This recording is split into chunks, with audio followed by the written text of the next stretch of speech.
Here she is, the CEO and co-owner of the Los Angeles Lakers. What a treat to get some time with you, Jeanie Buss. Thank you so much for coming on. How's everything? I would imagine it's like probably a little bit easier to, get up and get dressed and get the day started these days, isn't it? Excited about the season, and I guess it's different. I don't know if it's better just because we're kind of like the center of the universe right now, and I'm it's really nice to hear from people that I haven't heard from in 15 years. Want to reconnect somehow. So it's all good. It's all good. It's only July, and we still got a couple months till basketball starts, but I'm looking forward to it. Jeanie, we got all kinds of Laker questions, but I want to start with your social media. Will you explain what the tweet was all about? I think everybody sat there right going into free agency, and you were just kind of like, never underestimate. And it was, I don't want to call it cryptic, but it wasn't defined, and it got everybody buzzing. What were you thinking when you sent that out? It's like, honestly, I'm so scared, not scared, but, concerned that we never give the wrong impression. Certainly we've had our incidences in the past that caused some issues. So I wasn't trying to do anything to lead people the wrong way. But, I was in New York. I was going out to dinner with some people, but my business meeting went long, and I didn't really have time to change. And I was, like, oh, what am I going to put on? And I had packed a pair of leather pants.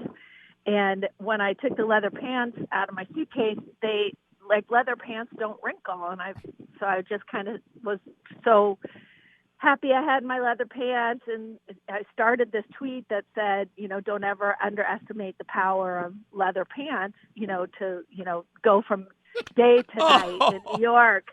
But as I wrote the first line, I go, you know what, that's enough. I don't need to write anymore. So it wasn't like I was trying to lead anybody on. It was really just me, being a girl talking about leather pants. That's all. Jeanie, hey, it's Bill Plaschke. Thanks for coming on.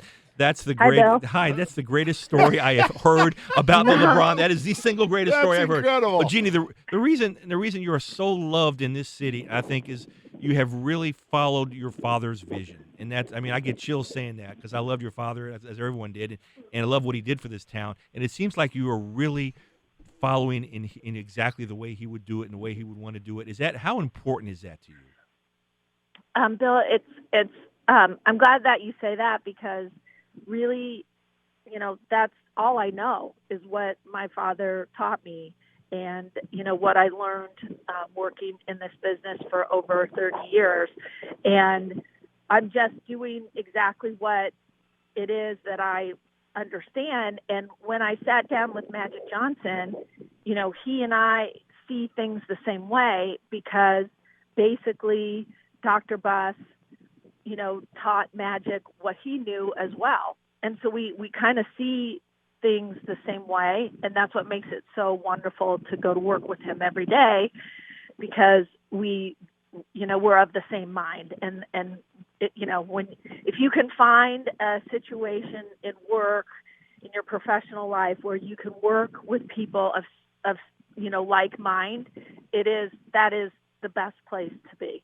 Do you find yourself, and I do, during these great times, missing your father even more than, during these special moments, do you think of him and think of how he would react to these types of things?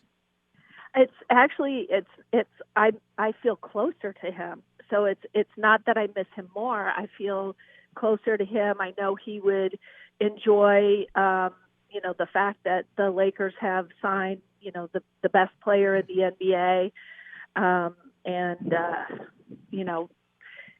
I guess I miss him, but I feel closer to him, if that makes sense. Jeanie Buss joining us, Fox Sports Radio. Jeanie, what role did you play in this whole experience as it came together over the last month, or I would imagine actually 2, 3, 4, 5 months in ways that you actually could? What was the experience like, and what was your role? I'm just doing, like I said, exactly what Dr. Buss, kind of laid out how things should operate. And, if people think, oh, everything changed on July 1st. It's not that. It's like every step that we've taken, from opening up our own practice facility, and going into partnerships with UCLA Health so that we could have the resources, just building something that's special, that is for our fans, for our players to be the best that they can be. So it's the journey, and to me, it seems it's very simple. This is exactly where the Lakers should be. And you talked about where they should be, and they are the center of the sports universe. And I agree, as a longtime Angelino, this is exactly where they should be, and you put them there. And yet, on opening night at Staples Center, the whole world watching, I know where you're going to be sitting. It's the same place you've sat for years, and it's not courtside. It's a row back where people have access to come talk to you and shake your hand and give you questions and give you complaints. And I just wonder, you could sit in a suite, you could be hidden, yet you're out there every game. What is that symbolic of? How's that important to you? It's important to me that I'm accessible to the fans, that, they're the people that are, most important to me. And I'm humbled by their love of this franchise and what, they just want to connect. They want to be closer. And so if they want a picture or a hug, or,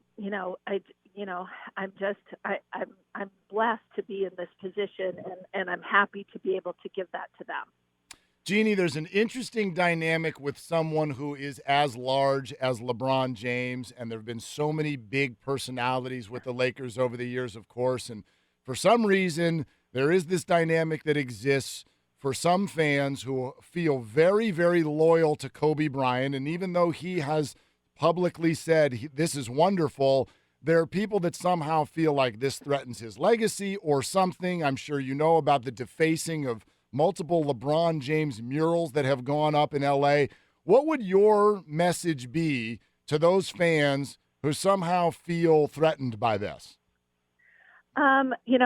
If they're doing that, then they're not Laker fans. And I guess I just didn't realize how many people, from Boston live in Los Angeles.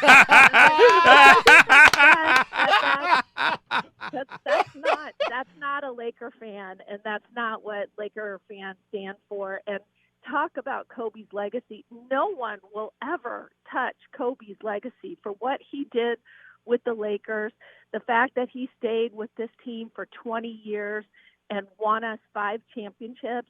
It's to even question, Kobe's legacy or what he means to Laker fans. It's ridiculous. And so, it's a shame. I think the artists that have worked hard, their work deserves attention and deserves to be appreciated. And so, shame on the people who deface that. It's not right. That's an important message, Jeanie. Thanks for saying that. Since LeBron, especially part about Boston, we totally agree with that. Since LeBron came and y'all made some acquisitions that have been a bit, to me, somewhat questionable. Some kind of interesting characters in there, and that all leads to the narrative that LeBron is gathering people around him, and LeBron kind of is going to run the show a little bit. And this will lead to a question about Luke Walton and the difficulty Luke's could have this year. And I remember last year you came out on Twitter and stood up for him publicly when he was getting bashed by LeVar Ball. I mean, what is your feelings about Luke Walton? You've always been, it seems like, his biggest fan. Oh, yeah. I mean, Luke is a coach that can be part of, a long Lakers future, a lot of success. He's somebody that can connect with players.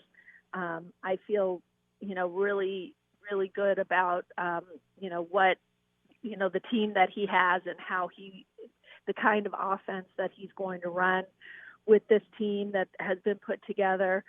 And, when you talk about like who's running the basketball side of Yes. the Lakers, Magic Johnson is the head of basketball. He makes all basketball decisions, and he is the one that, laid down the path that led to bringing LeBron here. He is at the top of the organizational chart when it comes to basketball, and he's done a fantastic job. Jeanie Buss with us, Fox Sports Radio. And Jeanie, along those lines, the basketball side is making their decisions. You, of course, have always been on the head of the business side as well. So I wonder what your perspective is on that, though, to bring in a bunch of names, and I'm not going to call them questionable people. Some of them are actually really smart, good guys. I saw the picture you took with JaVale McGee last week. He's got a good reputation outside of, one of your other former players, Shaq, constantly making fun of him. But from a business side of it, what is your perspective on some of the guys that the Lakers have brought in having certain kinds of resumes? Let's put it that way. I have confidence in Rob Pelinka and Magic that they put together a team that will, with the sum of their parts, be a team that can get the Lakers back into the playoffs. I know that that's what we've been waiting for. That's what Laker fans deserve. It's been 5 years with no playoffs, and that's not Laker basketball. Jeanie, you're so right about Magic Johnson. He really came through huge. When you hired him, there was a lot of talk of, well, maybe she should hire some basketball savant or someone who's some analytics guy. And, you hired a guy in your vision, shares your vision, your father's vision. What sold you that on Magic Johnson becoming the basketball executive that he's become, that he could do this kind of job that he's done? He's at a place in his life where he really is motivated to do things that he's passionate about. And there has been nothing more consistent than in his life than his love of Laker basketball.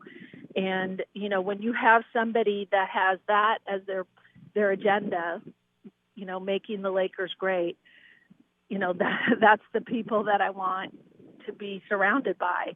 And, he's a natural leader. He put us back in a position where, people, Magic doesn't waste his time. Magic's about winning, and, he gets it done. And I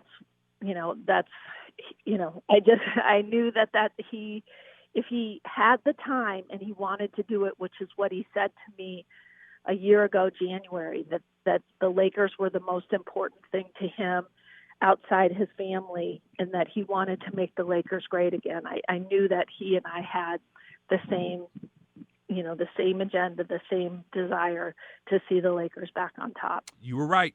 Great hire. Love it. Hey, Jeanie, what a treat to have this conversation. Thank you so much for taking the time.